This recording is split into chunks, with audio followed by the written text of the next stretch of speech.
Hello, I'm from Leeds.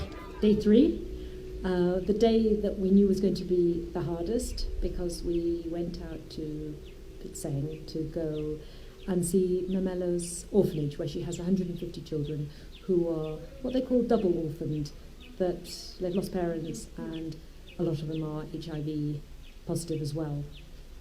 And we faced quite a sight. Yeah.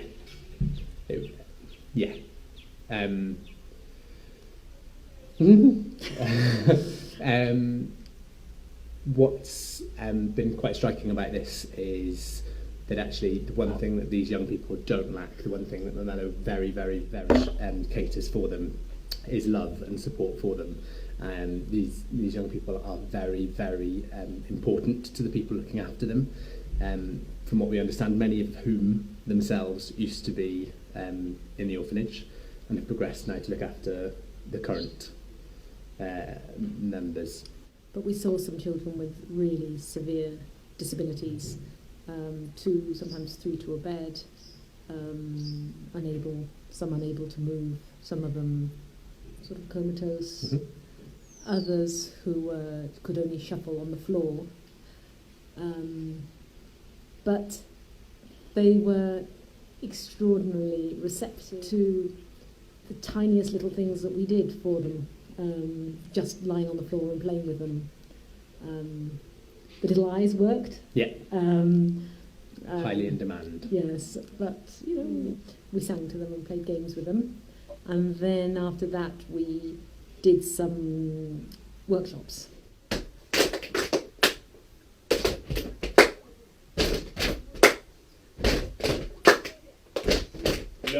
Their school on site, and at the minute it's just everybody in together, and they're trying to separate that out slightly and create some form of a tier system. So there was a teacher in today who was trying to do some sort of form of assessment.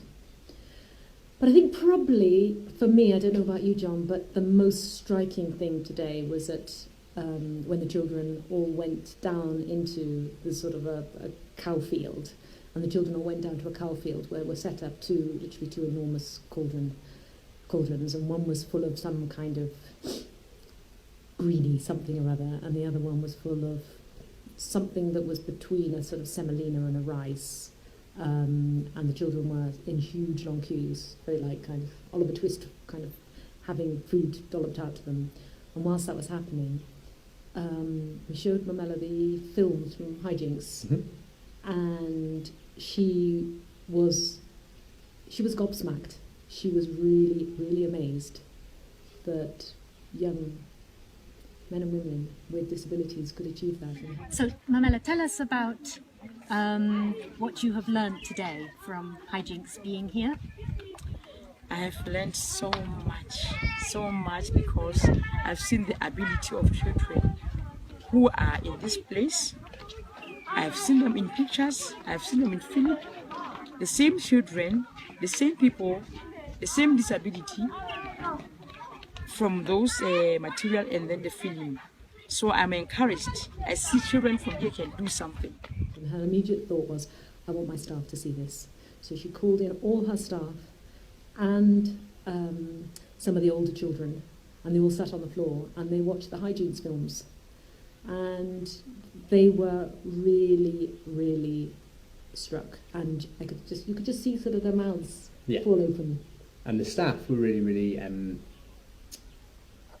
mesmerised by it as well, and have requested that they could keep the photos that we've taken with us as well.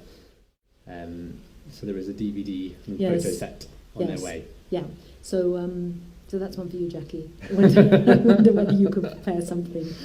But we've just come back now, a long drive, because we went up into the mountains, so it was 3 hours there and now 3 hours back. But we managed just under 6 hours there as well, so it's been an amazing day. Yeah. And a long day. But the energy that everyone has there is incredible. So. Yeah, and they're very much wanting us to go back. So over them out. And what would you like us to do? What would you like Hijinx to do? How can we help you? I really ask for this company to come and train the children in this community. And how do you think this will help the children? This is going to help the children to see themselves in a new picture that they can work. They are not useless. They are people, and they are not people who can just sit there. And they just want to show people again, other people who are all adults, that they are still important in the community. Say,